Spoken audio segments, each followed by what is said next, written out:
Target search engineering mathematics के इस video lecture में आपका स्वागत है। आज हम 3 डायमेंशनल ज्योमेट्री के लेक्चर को आगे बढ़ाते हुए प्लेन टॉपिक में बात करेंगे एंगल बिटवीन टू प्लेन्स, यानी दो समतल के बीच का कोण निकालना। उससे पहले आप छात्रगण से एक आग्रह है कि आप जो भी वीडियो लेक्चर देख रहे हैं उसको ध्यानपूर्वक और पूरा का पूरा देखें। इस बात को भी ध्यान में रखते हुए कि उसके पीछे अगर वीडियो लेक्चर बना हुआ है तो लेक्चर बाय लेक्चर, यानी लेक्चर 1, लेक्चर 2, लेक्चर 3 इस प्रकार से देखें ताकि समझने में कोई परेशानी नहीं आए। साथ साथ चैनल को सब्सक्राइब करके बेल आइकन को भी दबा दें ताकि जो भी वीडियो यहाँ से अपलोड हो तो उसका लिंक आपको जल्द से जल्द मिले। तो देखिए, हम लोग बात करेंगे यहाँ पर एंगल बिटवीन टू प्लेन। वैसे तो डिफिनीशन हम लोग जो है पढ़ लेंगे कि एंगल बिटवीन टू प्लेन्स यानी दो समतल के बीच का जो कोण निकालना है, एंगल निकालना है, वो उसके नॉर्मल के बीच के एंगल के इक्वल होता है। लेकिन डिफाइन तो कर देंगे बट ये जो है दिखाई देना चाहिए। तो दिखाई देने के लिए देखिए हम लोग दो प्लेन खींचते हैं, ठीक है। जैसे एक प्लेन आपका ये हुआ,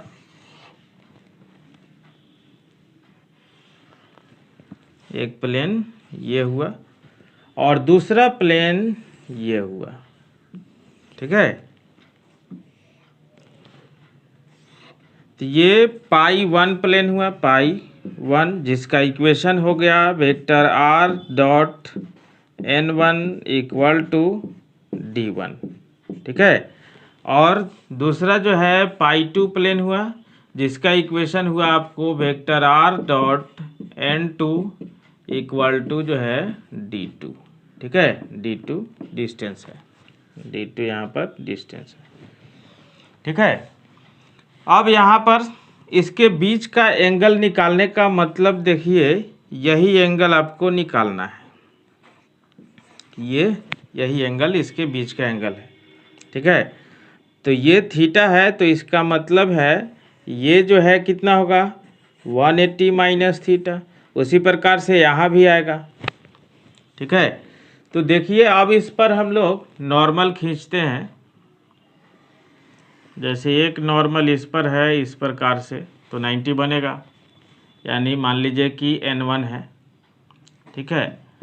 n1 है जो कि आपको हम लोग जो है लिखते हैं a1 i cap plus b1 j cap plus c1 k cap, यही लिखते हैं। n1 इक्वल टू हो गया, ठीक है। और एक जो है नॉर्मल इस पर आएगा n2, ठीक है। यहाँ पर कुछ नाम दे दीजिए, P यहाँ पर हो गया Q, यहाँ पर हो गया R, ठीक है। तो यहाँ पर देखिए n2, अब n2 को उसी प्रकार से आप ले लेंगे कितना a2 i cap plus b2 j cap plus c2 k cap, इस प्रकार से। अब देखिए अब यहाँ पर 90 है, ये 90 है, ठीक है। तो ये 90 तो 180, तो इसका मतलब अब इस दोनों का सम 180 आएगा। तो यहाँ पर देखिए जब ये थीटा है तो इसका मतलब है यहाँ पर कितना आएगा 180 माइनस थीटा। तो इसका मतलब है इस दोनों का सम अब 180 होना चाहिए। इसका मतलब क्या है कि यहाँ पर भी थीटा आएगा। तो देख लीजिए फिगर से एकदम डिफाइन हो गया कि जो एंगल बिटवीन प्लेन जब भी हमको निकालना हो तो उसके नॉर्मल के बीच का एंगल निकाल लेंगे। यानी डिफिनीशन आप तैयार हो गया आपका। डिफिनीशन क्या हुआ कि angle between two planes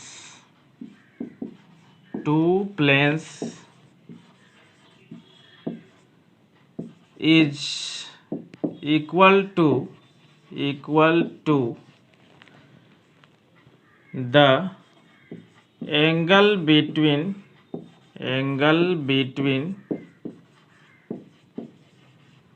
their normal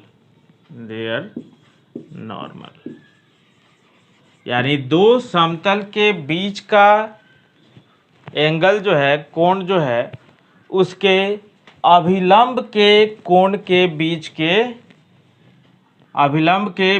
के कोण के बराबर होता है। यानी दो समतल के बीच का कोण उसके अभिलंब के बीच के कोण के बराबर होता है। तो इस प्रकार से आपको जो है एंगल बिटवीन टू लाइंस निकलेगा। तो देखिए, अब हम लोग N1 और N2 के बीच का एंगल निकालने के लिए, तो हम पिछले जो है वीडियो लेक्चर से ही देख रहे हैं कि जब भी दो वेक्टर के बीच का एंगल निकालना होता है तो डॉट प्रोडक्ट ही यूज करते हैं। तो यहाँ से हम लोग चलेंगे कि since N1 dot N2 equal to, तो N1 डॉट N2 का मतलब N1 का मैग्नीट्यूड इंटू N2 का magnitude into cos theta, angle between them का कॉस। तो इसका मतलब है यहाँ से कॉस थीटा इक्वल टू जो निकलेगा आपको N1 dot N2 upon magnitude of N1 into magnitude of N2।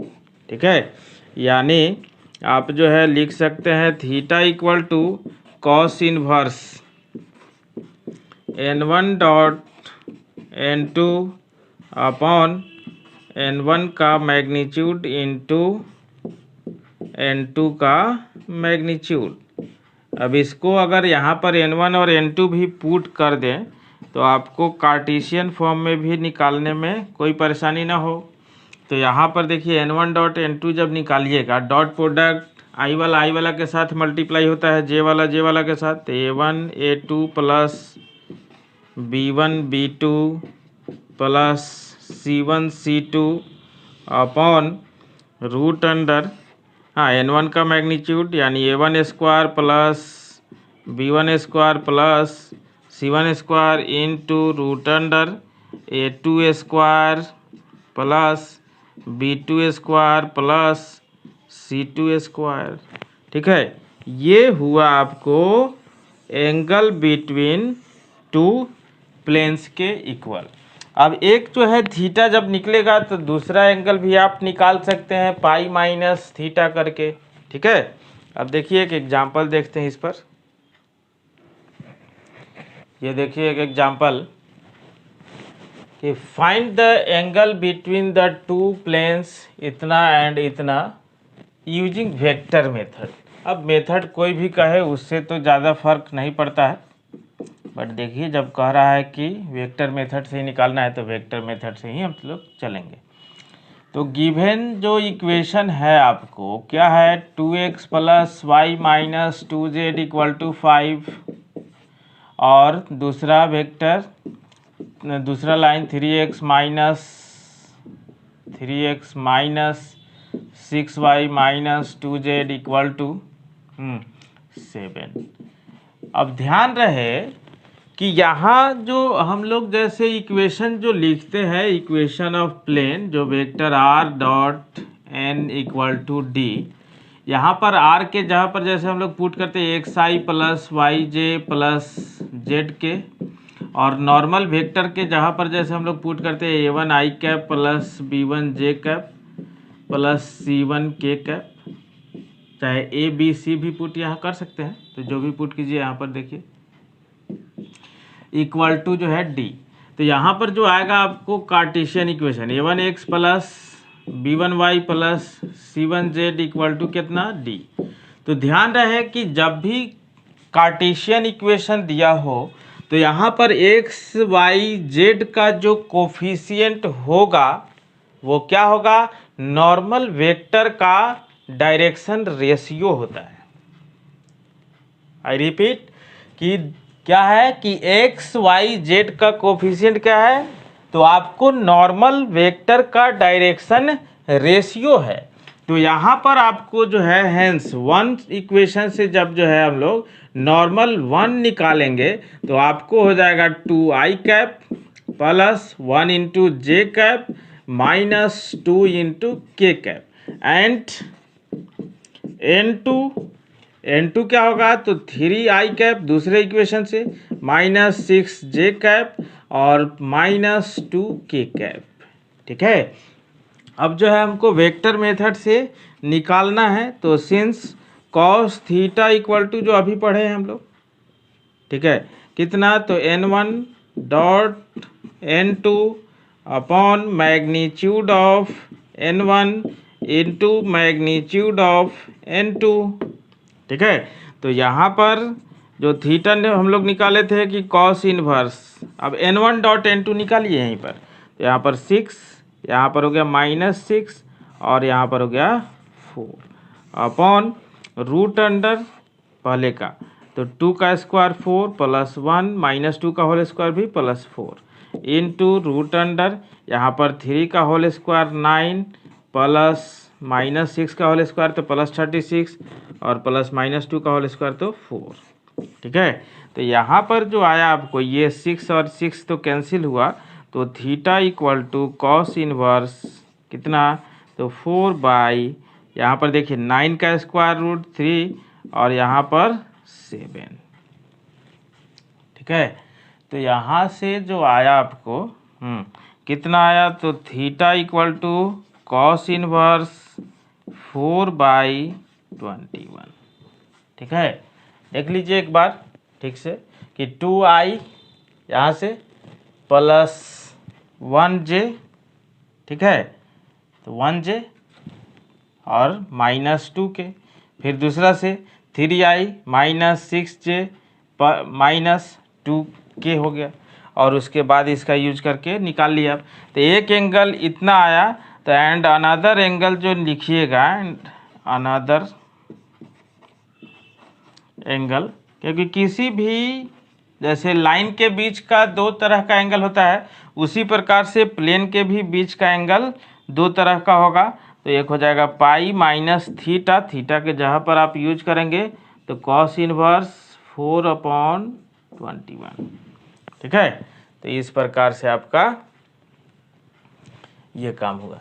अब देखिए यहाँ पर तो कोई मेथड नहीं कर रहा है, तो यहाँ पर जब इसका सॉल्यूशन आप करेंगे तो डायरेक्ट आप जिस मेथड से चलिए तो आपको तो यहाँ पर डायरेक्ट आप पुट कर सकते हैं, मतलब निकाल सकते हैं। देखिए इसको अगर इक्वेशन 1 कहे, इसको अगर इक्वेशन 2, तो आप जो है डायरेक्ट निकाल लीजिए कि a1 इक्वल टू 3 हो जाएगा, b1 इक्वल टू -6 और c1 equal to 2, a2 equal to 2, b2 equal to 2 और c2 equal to -2। Direction ratio of normal, ठीक है, निकल गया दोनों प्लेन का।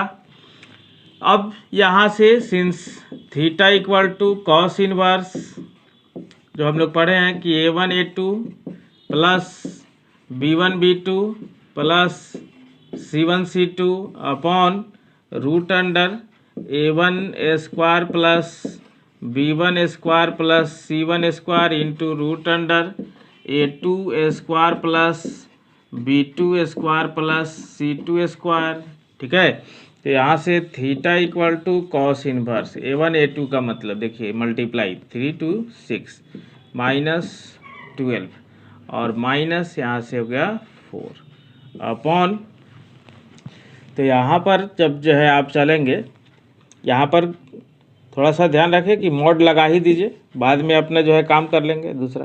तो यहाँ पर रूट अंडर a1 स्क्वायर यानी 3 का स्क्वायर 6 का स्क्वायर और 2 का स्क्वायर, तो यहाँ पर जो है 49 हो जाएगा और इनटू यहाँ पर रूट अंडर देखिए 2 का स्क्वायर 2 का स्क्वायर 2 का स्क्वायर यानी कितना हो जाएगा आपको तो 4 4 4 यानी 12। ठीक है, तो यहाँ पर जो आया आपको theta equal to cos inverse कितना आएगा देख लीजिए ऊपर, तो यहाँ पर -6 -4 यानी -10 अपॉन, अब मॉडुलस लगा हुआ है तो प्लस हो ही जाएगा, मॉडुलस लगा ही देते हैं, बाद में अगर अनदर एंगल भी निकाल लेंगे। तो यहाँ पर कितना आ गया आपको 7 इंटू 2√3, ठीक है। तो यहाँ 2 5, यानी आपको जो आया कॉस इनवर्स आप लिख सकते हैं 5/7√3। तो एक एंगल इतना हो गया। तो अनदर एंगल यानी दूसरे टाइप का एंगल जो होगा उसी प्लेन के बीच का, वो कितना हो जाएगा, पाई माइनस कॉस इनवर्स 5/7√3, ठीक है। तो इस प्रकार से आपका जो है ये एंगल निकलेगा, एंगल बिटवीन टू प्लेन्स के ऊपर। अब समझ में आया कि नहीं आया, इसका फीडबैक ईमेल व्हाट्सएप के माध्यम से ज़रूर बताएं। साथ साथ चैनल को सब्सक्राइब करके बेल आइकन को दबा दें, ताकि जो भी वीडियो यहाँ से अपलोड हो तो उसका लिंक जल्द से जल्द आपको मिले। अगले वीडियो लेक्चर तक के लिए जय हिंद, वंदे मातरम।